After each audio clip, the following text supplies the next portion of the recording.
Abu Dhabi.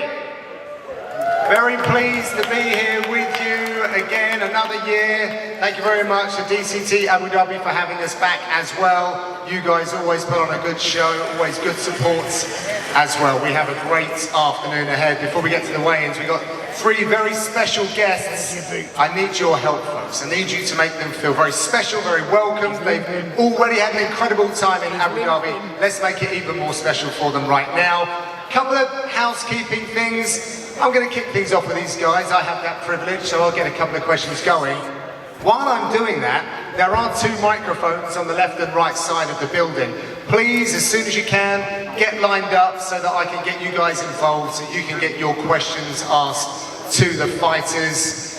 There are tickets still available. Please go to Ticketmaster for those, and with that, you're going to help me welcome these fighters. First up, he had a fantastic win in Paris this summer. He is the #2 middleweight in the world. Please welcome to the stage the sniper, Nassourdine Imavov.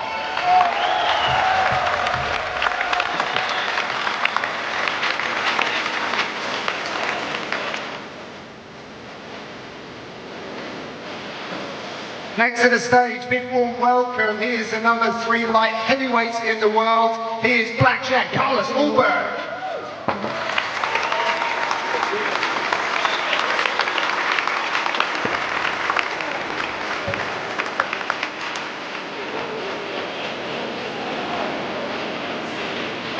And finally, the next man is the former UFC welterweight champion, the Nigerian nightmare, Kamaru Usman.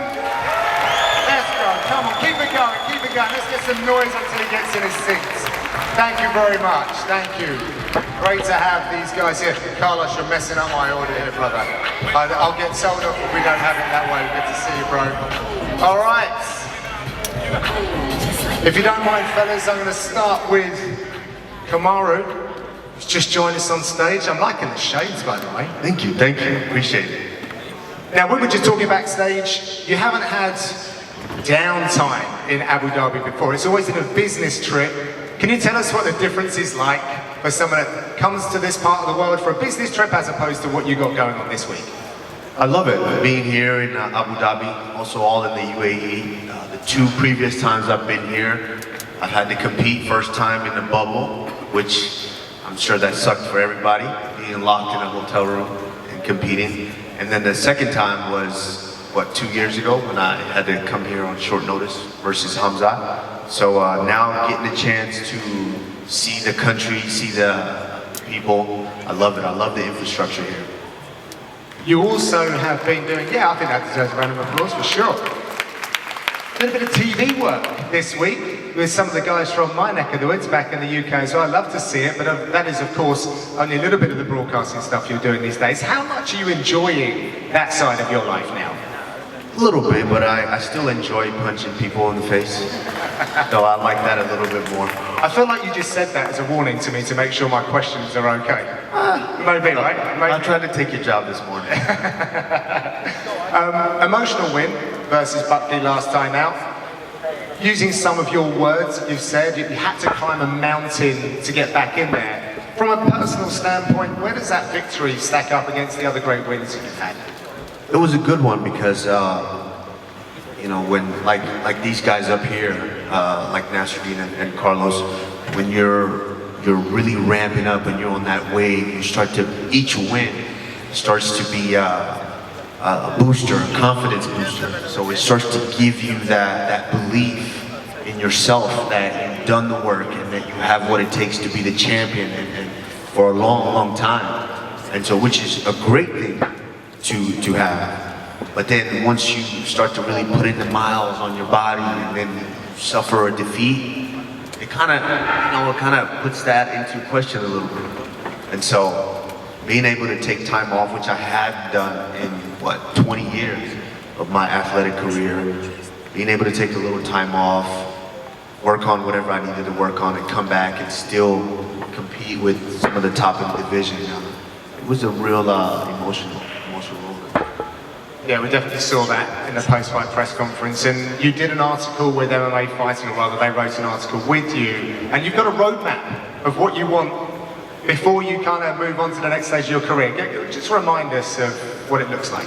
Yeah, I mean, I'm sure, well, the real fans out there could agree that what would be left and spectacular for me to go out is to go out there, win the welterweight title, leave it, and move up middleweight and take that title as well. No offense, Nassourdine. Oh wow, yeah, a little competition up here. I forgot I'd opened the door to that one. Yeah, I like it. Thank you, Kamaru. I'm going to leave a little bit of food on the table for these guys to ask you in a second, but I'll move on to Carlos. Carlos, you've been doing quite a few challenges out here in Abu Dhabi. I know that you guys are super competitive. There's some racing, some climbing. So how are you stacking up against the other guys? You've got some wins, or you've taken a couple of L's this week? Oh, we've got the dubs, but it's been nice to be able to do that. But then also see a bit of the country, or travel a bit and see around what we've got around, the culture, the people, and just the energy here is amazing. It's powerful. So just to be involved with the whole thing, just to be involved with this whole thing is it's a blessing. So yeah, it's just nice to be able to connect with everything and everyone. Recent win. So there's a big congratulations to Carlos on his last win as well. That was huge against Dominic Reyes.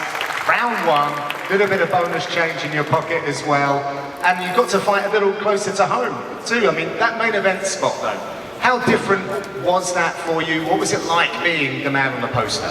Yeah, I mean, the question was, could I handle that? Could I take the pressure? With such a short notice for me, coming off the injury that I had, and taking that fight. So that was what we were battling with during the time, and we got it. We got the job done. We handled business, and to have it done the way we did it was amazing. With the crowd that we had was perfect.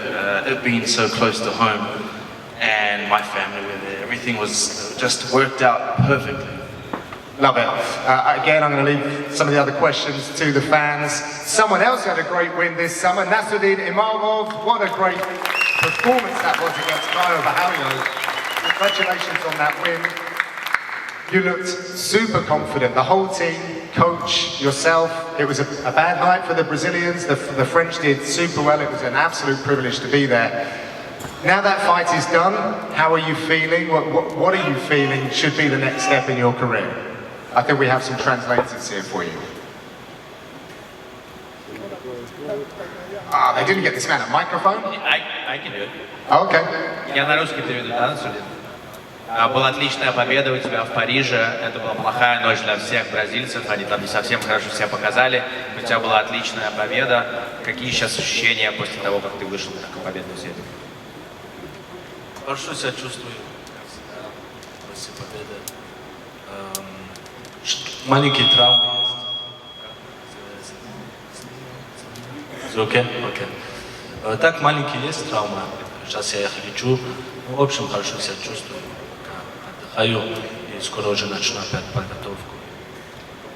I feel great, thank you. I have some small injuries that I'm working on, just making sure that those have gone away and worked on, and feel much better and hoping to be back soon. There's been a lot of activity around the middleweight division. Some fights that we haven't been able to see happen and some that we did as well. What did you think of what you saw recently and how the top of the middleweight division looks? Вообще в твоем месте сейчас происходит небольшое движение, какие-то бои, которые должны были случиться, уже случились, какие-то еще нет. Как ты думаешь, как сейчас выглядит средний вес? Как сейчас выглядит? Для меня очень хорошо. Я знаю, что следующий бой я буду биться за пояс. Я уже доказал, уже все доказал, все, что нужно, чтобы получить этот пояс. И вот так просто сейчас надо ждать, и для меня все отлично. As for me, the middleweight division looks really great. I know, but my next fight is going to be for the belt. For now, I know there has to be a little bit of weight, but I've shown myself, I've proved myself. I don't think there's anybody who can dispute that I'm the next challenger. So just a little bit of weight, and I'm fighting for the title. Love it. Okay, I'm just about wrapping up my bit here. It's time to get involved, people. I'm going to go to this side of the room, please. If you could just introduce yourself and then fire away with your question. I'm Nahyan, I'm from Liverpool. I've got a question for Kamaru Usman.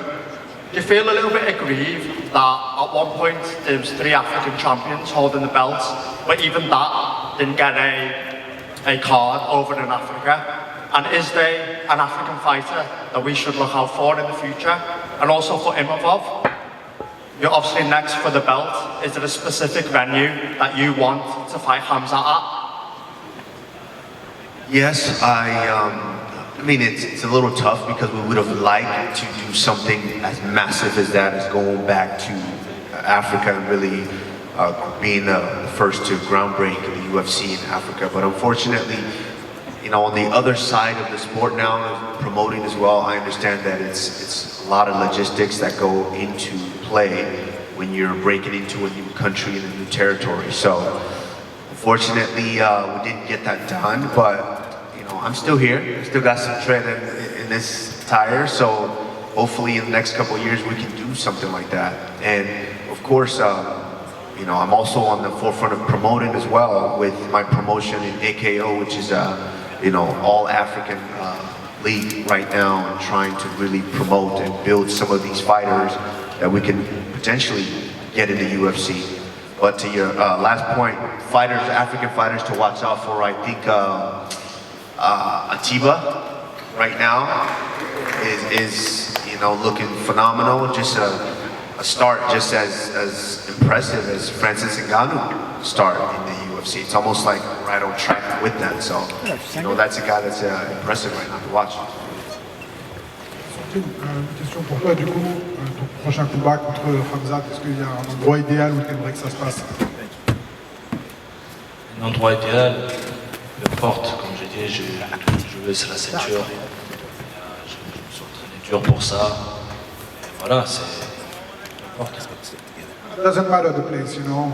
Like I said, I've been training really hard for that, and it doesn't matter where. The only thing I want is the belt, and that's it.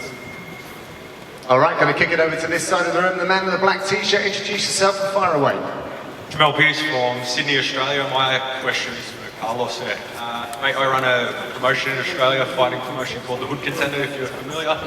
I just want to know your message to any of the boys that are struggling with a bit of dedication and whatnot to keep going with their career.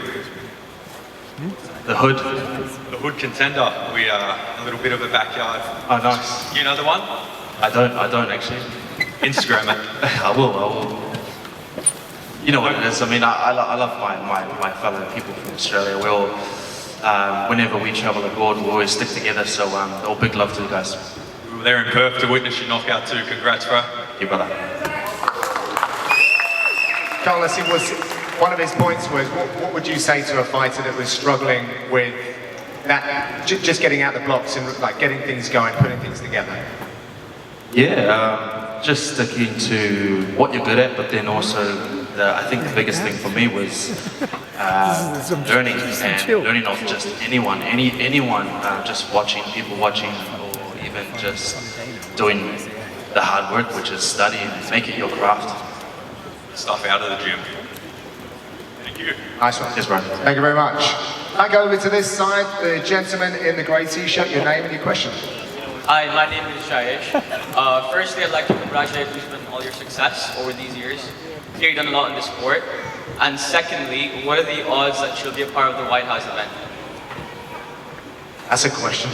I don't know. I think good odds, because plan is, hopefully, fingers crossed, after this fight in the next couple of weeks with Islam and JDM. Hopefully the winner of that is going to want to take downtime. If it's Islam, Ramadan's coming, so we're going to want to sit for a couple of months, and so White House should be a perfect time to get back in there. So we'll see. I don't know. Like I said, I'm aiming for the title, so whoever it is. Sorry, can I quickly come down and get a picture with you as well? Sure. Appreciate it. Thank you. Before on the way out. Yeah, can we do that when we wrap the questions by all means? I just want to keep this going for now. But thank you. Over to this side, your name, sir, and your question. I'm Jay from England. My question is, in a theoretical world, if you had a mixed martial arts fight with a tag team partner for all 3 fighters, who would your partner be and why? We'll come to Nassourdine first. Can you repeat the question, please? Yeah, the question was, if it was an MMA fight, they could have a tag team partner, who would it be?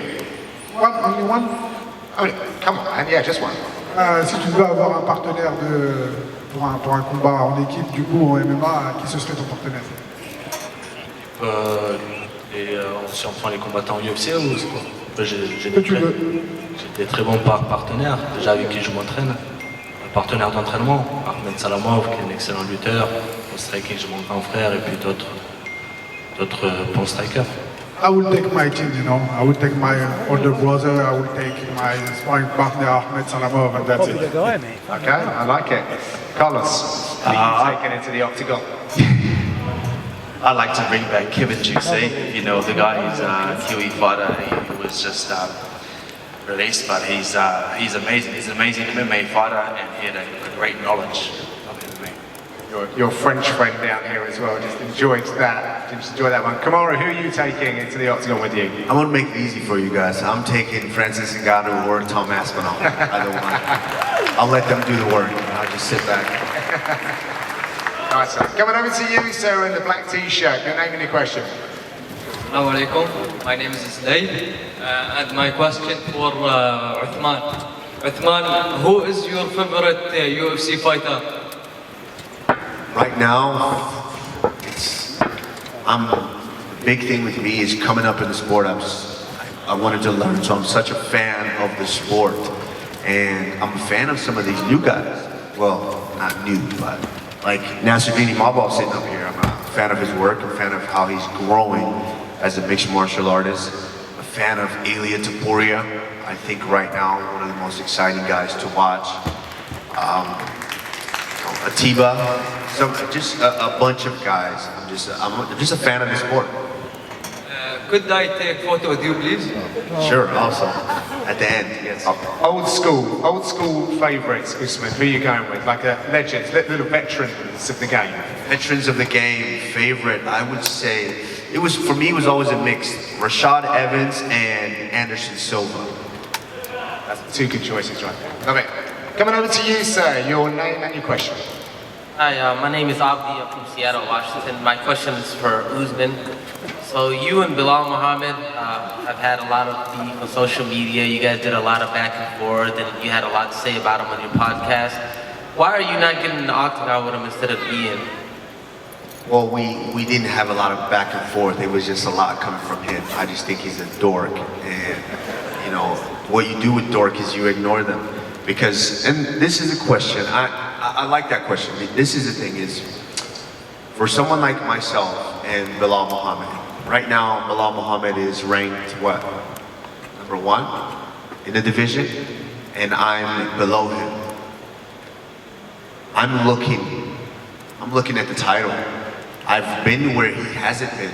Yes, of course he's been the champion, but we saw what happened when it was time for you to defend. And so I have nothing to gain from fighting Belal Muhammad. He has all to gain. That's why he's the one calling me out. He has all to gain from me. I'm not here to waste time. I want to get the title, and I want to continue on my track of defending and being that champion again. Why waste time with him? If I have the title and he's the next guy, I would luckily kick his head in. I respect it. Thank you. Thank you very much. Over to the right side microphone. Your name and question, please. Hello everybody, I'm Sam, I'm from Prague, Czech Republic. I've got 2 questions, both are for Carlos Ulberg. And my first question is, how do you think the title picture in light heavyweight is going to play out? And would you take another contender's fight, for example, with Yuri Prohaska? Yeah, I mean, I'm just staying sharp in the gym. I'm just staying sharp, keeping my tools sharp.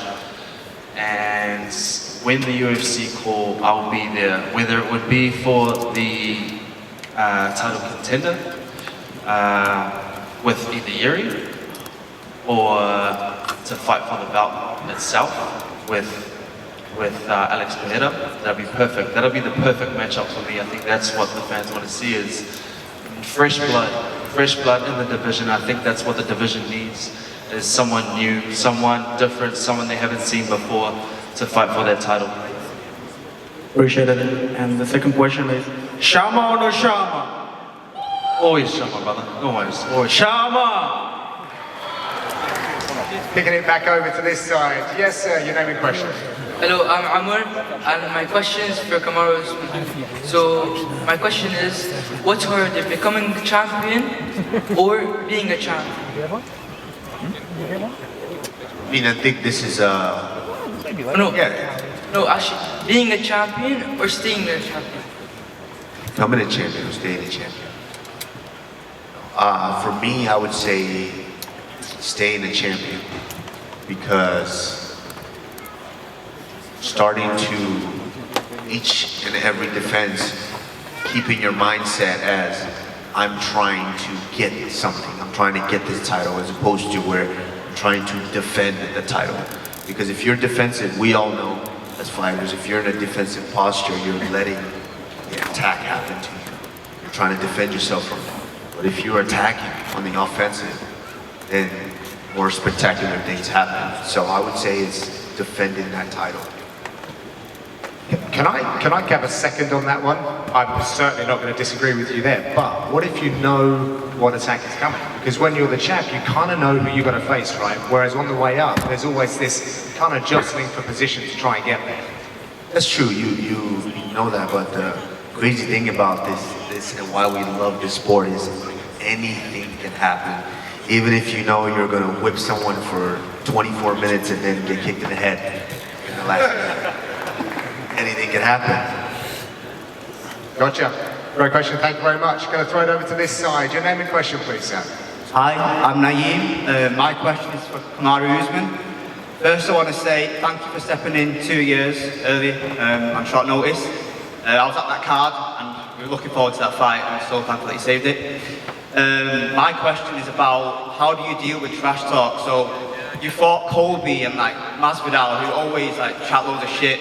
So they're saying like they call you Marty Fake Newsman, Marty Snoozman. So how does that affect you in your fight, or does it at all? Not so much, and I think that's a question we can ask these guys as well. For me, it's when I know I've done the work in the gym and I've put in countless times of training. Trash talk is something that just kind of adds to the game. And now, obviously, I understand it more than most, because I've been through it to where trash talk, especially in this sport, equals dollars in the bank at pay-per-view when you're the champion. So it's learning to understand that and just kind of let it roll, but not letting it deter you from all the work that you've put in. And we could even ask Nassourdine as well, and Carlos. Yeah, let's ask Nassourdine. He's on the subject of trash talking. Kyle Bahalio was definitely trying to get inside the mind of Nassourdine, and also we see like with Chris Curtis as well. I definitely feel like there's been a maturity about this work, but how has Nassourdine, how has he faced off against trash talk in the lead up to a fight? Do it again in December. Was it real or? It's like half real. It got real as we were getting through it, yeah. Getting fucking pissed up, getting smashed. Donc est-ce que c'est naturel? Est-ce que c'est quelque chose de préparé? Comment tu vas? Life looks good though, mate. Yeah, it's doing well, man. You and Hooker seem tight. Yeah, I'm going back again next week. Oh yeah. Oh nice. It's a lovely place, isn't it? Chilling out with him. Seeing the 1 minute fights. How are you? Je respecte chacun de mes adversaires. Maintenant, quand on m'attaque, je suis un peu obligé de riposter, que ça soit dans la cage ou en dehors. Je vais dominer partout, donc voilà. Sinon, en général, le trash talking, pas de mal. I'm not against it, you know. I'm not the one that will start the trash talking, but as soon as someone offends me, you know, I will be attacking him, you know, and that's what I've done with Kayo, that's what I've done with Chris Curtis before. And I know it's part of the game. That's not my thing to initiate it, but as soon as someone is trying to provoke me, I will answer. And the thing is, there is a limit you need to find, you know, because sometimes when you speak about family or other things, you know, it's disrespect. It's not trash talk. So I think fighters should understand that there are limits on this trash talk, and then you can do whatever you want for entertainment, but don't disrespect people because I hate it. Thank you. Carlos, have you had to encounter a great deal of trash talk in your time as a fighter? Luckily, not in the light heavyweight division. I think a lot of us we save it all for the octagon. But I mean, it is part of the game, the entertainment side of what it is. And just like Nassourdine, like I don't start it, but I think later down the track it may happen. For me, I've just been focused on getting myself to this point, and I'm here now. I'm in this top 3 now, and I know eventually it's going to happen, whether it be directed at me or I'm going to be directed at someone to get that shot or to retain the title. All right, like it, and thank you for taking over there, Kamaru. I can see what you're saying about taking my job. Good work, good work. Throwing it over to this side of the building, your question, your name as well. My name is Rahul, I'm from India. I'm a big, massive fan of UFC. It's my first live event, so I love it here. The question is for Kamaru Usman. I'm a big fan, sir. You've been one of the most dominant champions for the longest time, and we love the reign. We saw it every fight, everything. But what did you learn about yourself after you lost the title? It's a good question. I think there's a famous quote by Ali, or phrase. He was talking and he said, when you're making that way back, he's just a little bit more dangerous because you're seasoned. His jaw's been broken. He's been down. He's had some losses.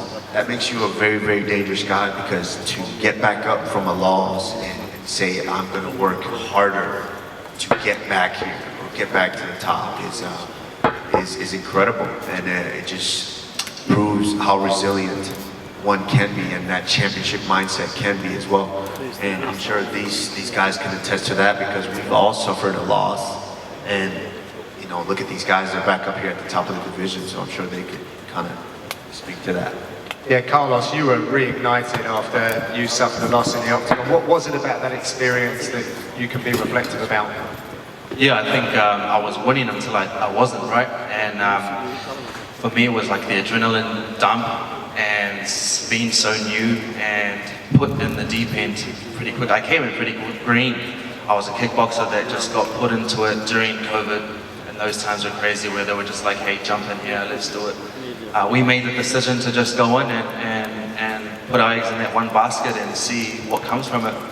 And unfortunately I got that loss, but you know what was cool was Dana came to the back, and he, like, I love the guy, he came to the back, he was like, hey, this was before the fights had even, the event had ended, and he cheered me up. He was like, that was a 50K bonus. So I got the 50K bonus. That sparked everything too, but not only that, it was just that loss that was like, I'm not invincible. There's so much to learn in this game, and that was the spark that I needed to so it was a blessing in disguise.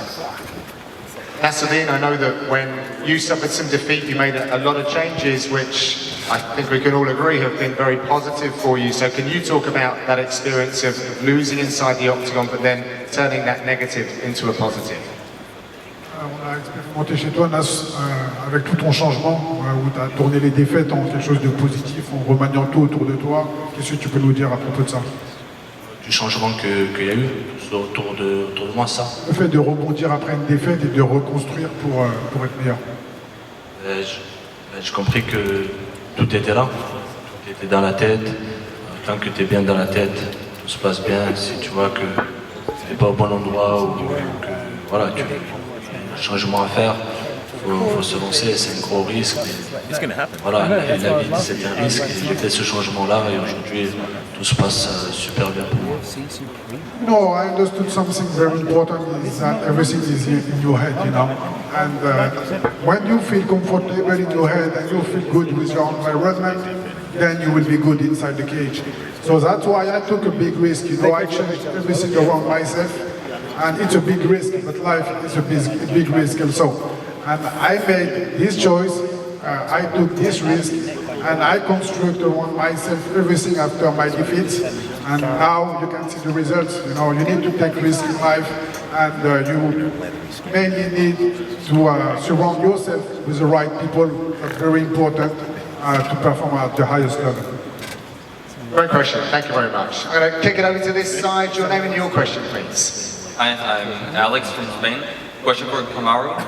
So I remember a couple of years ago in the Joe Rogan experience, you mentioned that every man has a certain amount of DORK inside of him that you lose steadily with every war that you have in the octagon. After the career that you've had and all the wars you've been in, do you think you have enough of that DORK inside of you to reclaim the title and defend it, especially comparing yourself to maybe some other guys who are newer and fresher psychologically? That's a great question. I think that's the answer that I'm trying to answer myself. I think it's I'm very rational in being honest with myself and my abilities. And before the last performance, I was honest with my abilities and honest with you guys about what I can still do. But I was still the underdog. People kind of doubted that. And so, same here. I feel that I still have enough left to go out there and capture that title and potentially defend it. But time will tell. Okay, looking forward to finding out. Let's kick it over to this side of the room. Your name and your question, please. Hi, my name is David. I am from Russia and Armenia. First of all, I want to say thank you to UFC for these opportunities to see great fights and talk with legendary fighters. And I want to ask a question for Kamaru Usman. Kamaru, you definitely fighter with high IQ, and I want to ask your opinion about Arman Tsarukyan. He's the first contender of lightweight division. What do you think about his skills, and if he will fight with Ilya Topuria, how will fight go?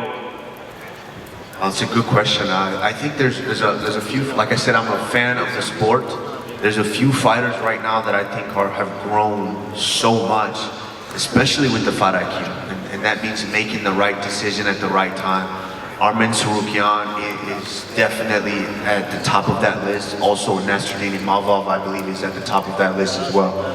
In the decisions that they're making, how poised they are in there, how they're able to control the fight.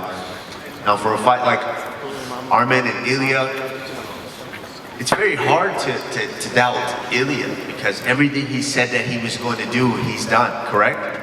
So who are we to say now you're a liar, that you can't beat that guy, you can't defeat that guy? So, you know, for me, I think it's going to be an incredible fight. It's one of the most anticipated fights that I would want to see as well.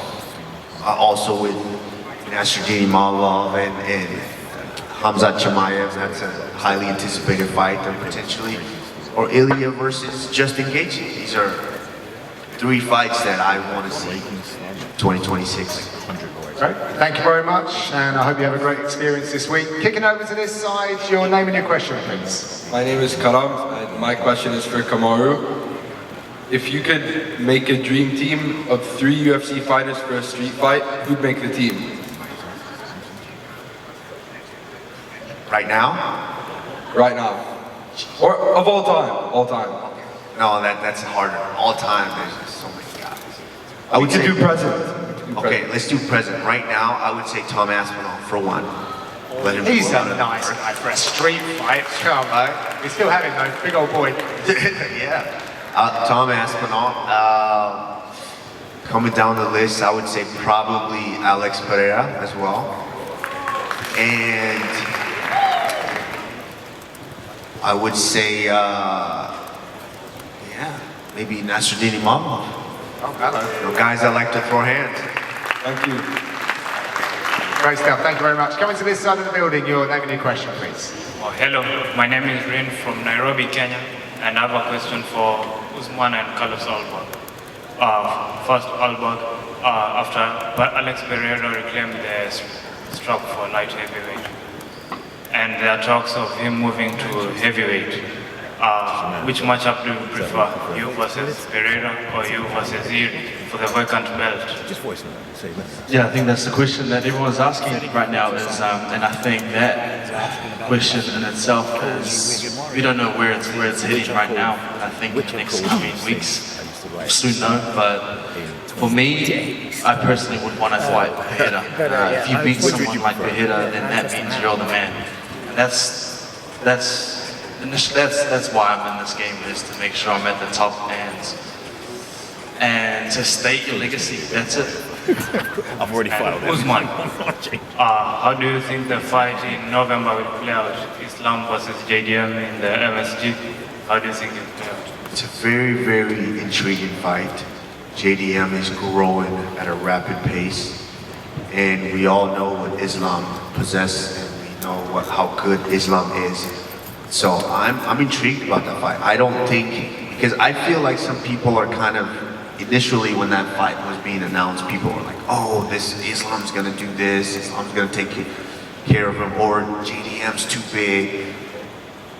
I think now we're starting to understand that fight's gonna be a lot closer than we think. Great stuff, thank you very much. We've got Could I time get a picture with you guys? Sure, at the end. Thanks. 3 more questions left, so I'm going to go inside the room again. Shoot, go for it. Your name and your question. Thank you. Hello, my name's Kareem, and I have a question for Kamaru Usman. My question is, if you could go back and give your younger self one piece of advice, what would it be? It would be just to stay consistent, because that's truly the only way for you to measure progress is consistency. I think we're going to go around there. We can ask. Yeah, I think, Carlos, piece of advice to your younger self. Yeah, just I guess playing off this, but I guess something else is learning. Just keep learning off anyone and everyone. Like, you can sift anything and what someone might say to you. You can sift whatever it is, take in what you want, and what you feel like is trash for you, leave that there, and take in whatever you can. Si tu avais un conseil aux jeunes Nassourdine aujourd'hui, qu'est-ce que tu lui dirais? De jamais lâcher, que la patience c'est très important, parce qu'il faut être très patient. Et puis c'est un sport très dur, il faut être fort mentalement et de jamais rien lâcher. The secret is to not give up, to be patient and to never give up, As soon as you don't give up, you will succeed. That's it. Thank you very much. To the young man in the back team. Thank you, guys. Yeah, thank you. Your name and your question. I'm Yusuf, and I have a question for Kamaru. Quick question. How does it feel being the greatest welterweight of all time? Thank you, I appreciate that. It's good. That's just hearing that from fans and people is just goes to say that while you were here, you took advantage of doing the good work. And, it feels great, and hopefully I feel one of these two gentlemen, hopefully by the time they're done with their careers, they're going to feel that as well. And also, can I get a photo with you? Of course. Coming over to this side of the building, I think this is our last question, so let's make it a good one, no pressure. Go for it. Your name and your question, please. Hello, my name is Abbas. I have a question for Kamaru Usman.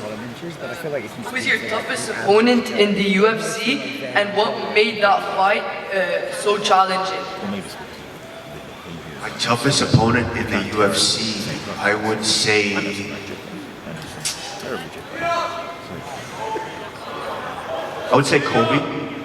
Kobe, because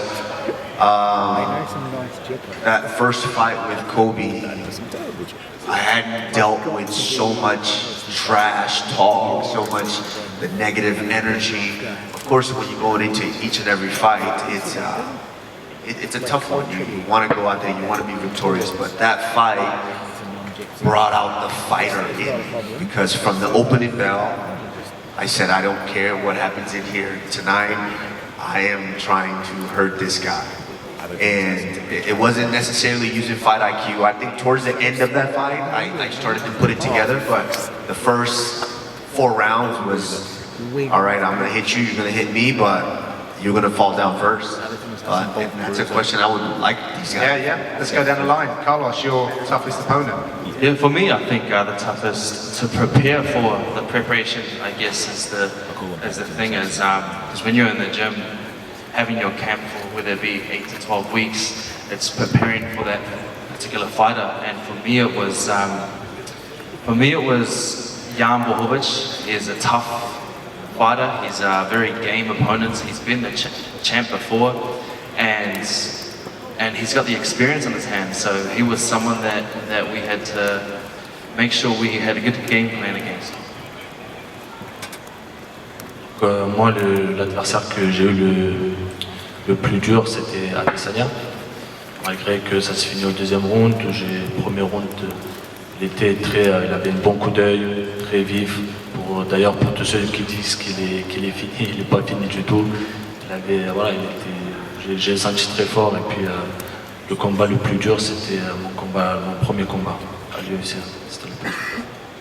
I would say my toughest opponent was easy, Adesanya, because people can say whatever they want, I felt it, and I knew in the first round how fast he was and, how smart he was.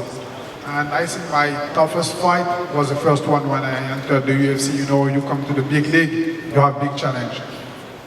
Great stuff. Thank you, everyone. We've got to wrap this up. I'm really sorry. Thank you all for your great questions. Thank you very much to our warriors up here who gave some really considered answers as well. Nassourdine, Imavov, Carlos Ulberg, and Kamaru Usman. Thank you very much. Stick around for the weigh-ins for UFC 321.